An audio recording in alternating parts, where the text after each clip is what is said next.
Good morning, students.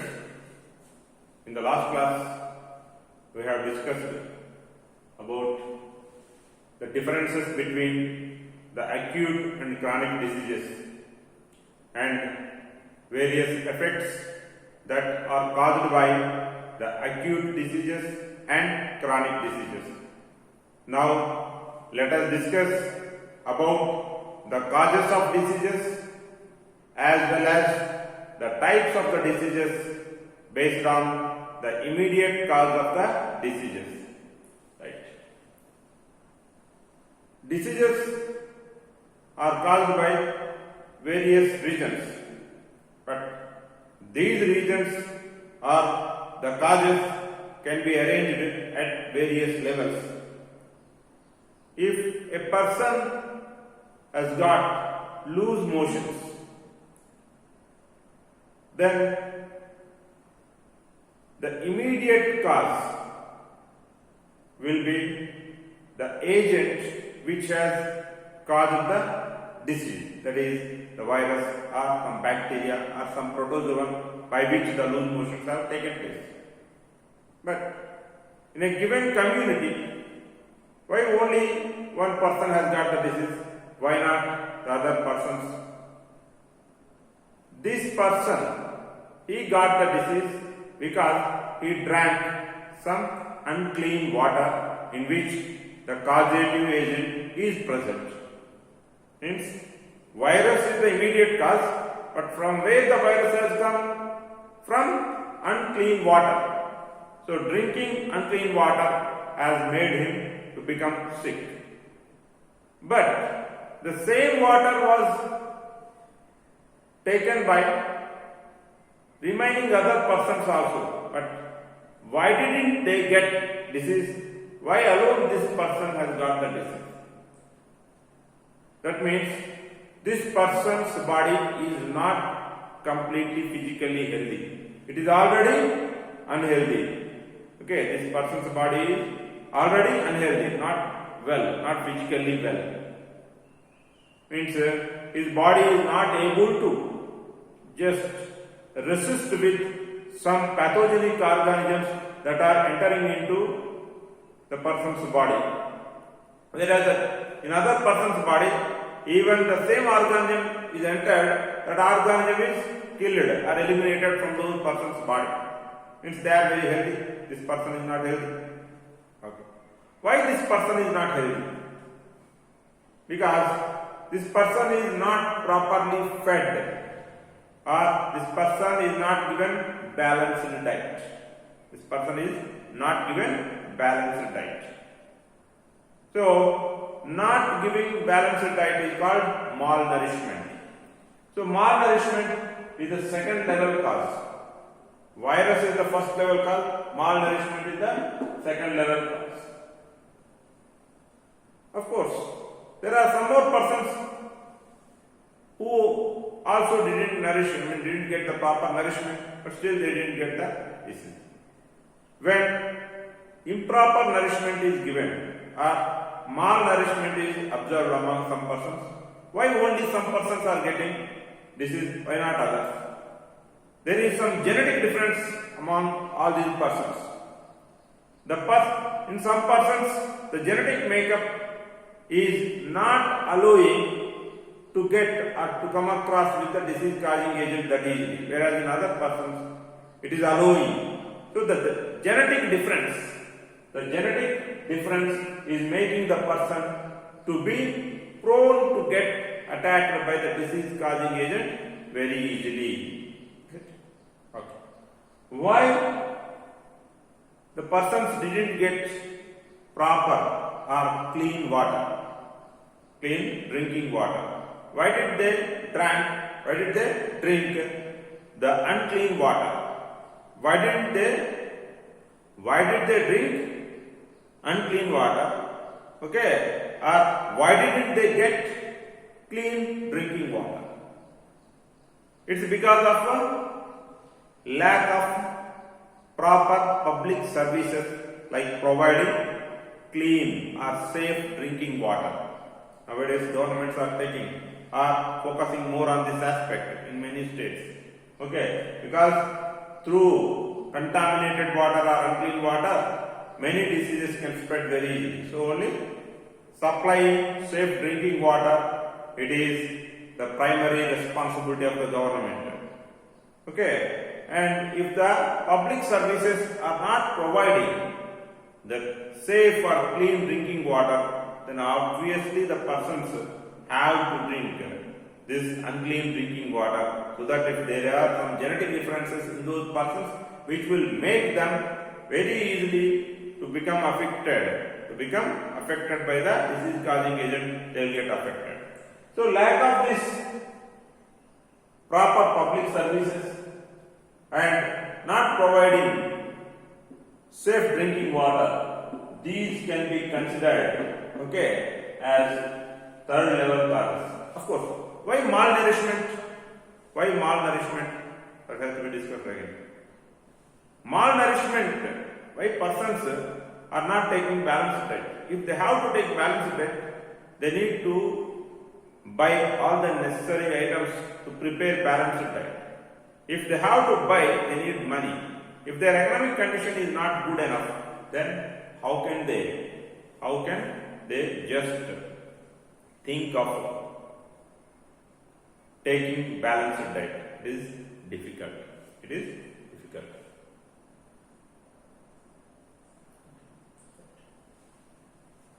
Now, these are various levels of causes. First level cause or immediate cause is the virus or the bacteria that is causing the disease.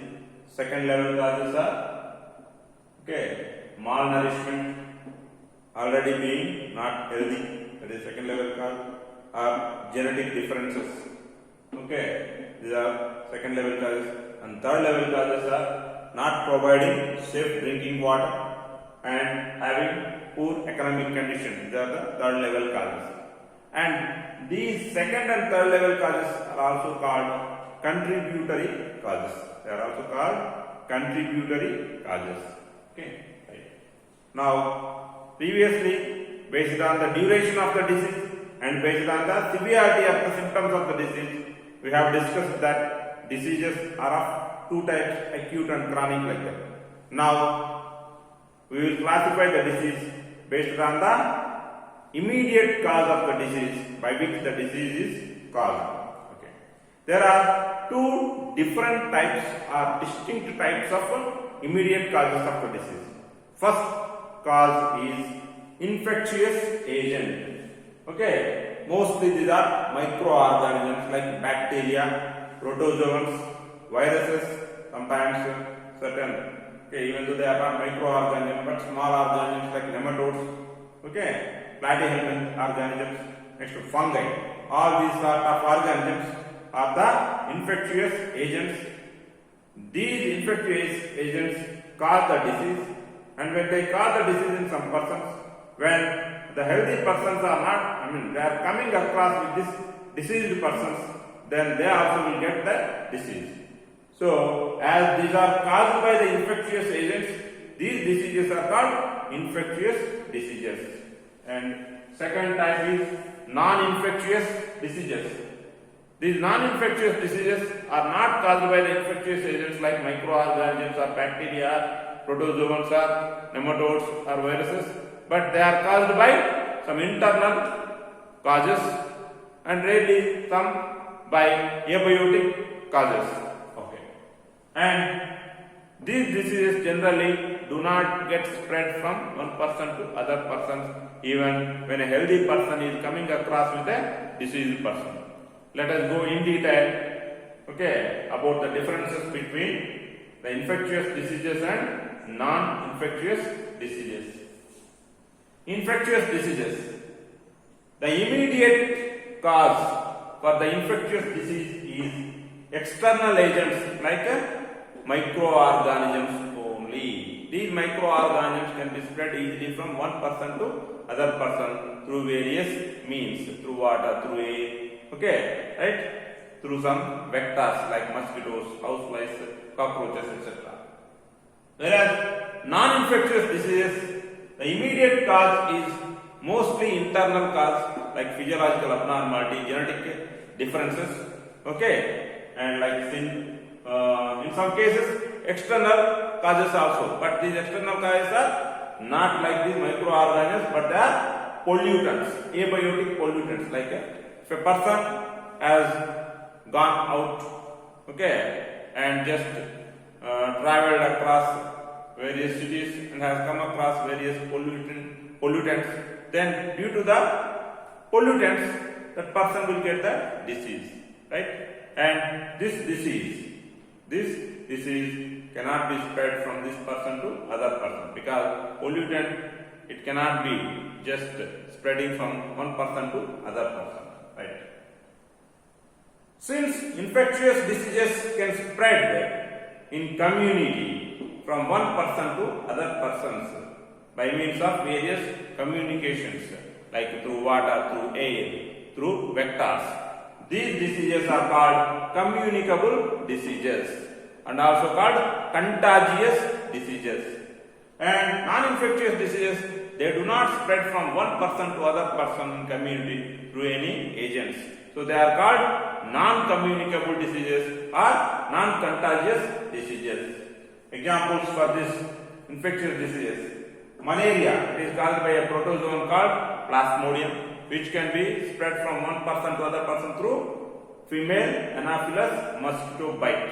If female Anopheles mosquito bites the malaria having person, and same mosquito, if it bites a healthy person, it will transfer this malarial agent, that is Plasmodium, from the malaria patient to healthy person, and the healthy person also gets malaria.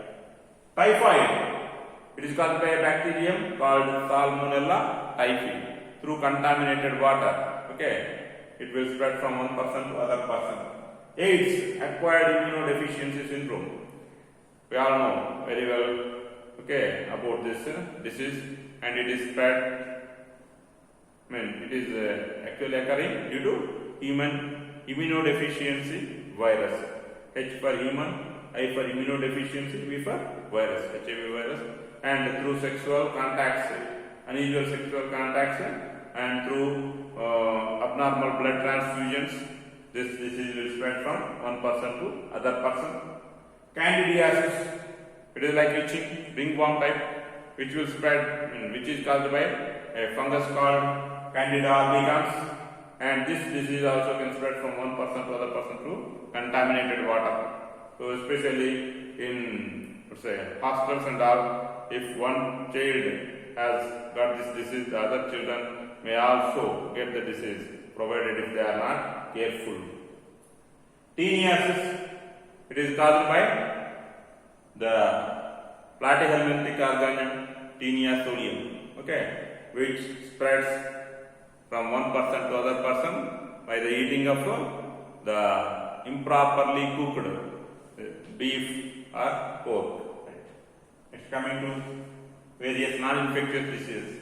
Different types of cancers. Cancers, they do not spread from one person to other person. If a person has leukemia, even if you hug that person, even if you take the water or food, whatever that the person has got, you will not get the disease. Right? Lead poisoning and mercury poisoning. The persons who work in industries, okay, are the persons who live nearby the industrial areas. If the industries are releasing mercury pollutants or lead pollutants, then they may get the disease. And in some food and beverages also, lead is added like that. We used to come across in various news articles, like earlier in Maggi noodles, lead is present like that. A big issue was there.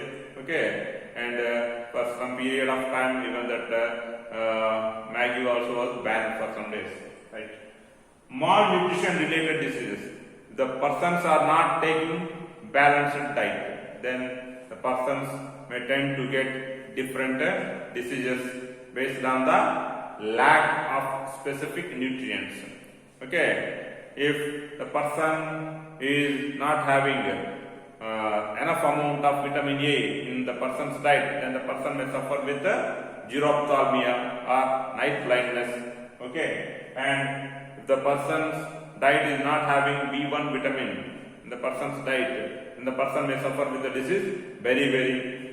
In the same way, lack of C vitamin can cause the disease scurvy. Lack of D vitamin can cause the disease rickets in children, osteomalacia in adults, right? And lack of vitamin B12, which is also called cyanocobalamin.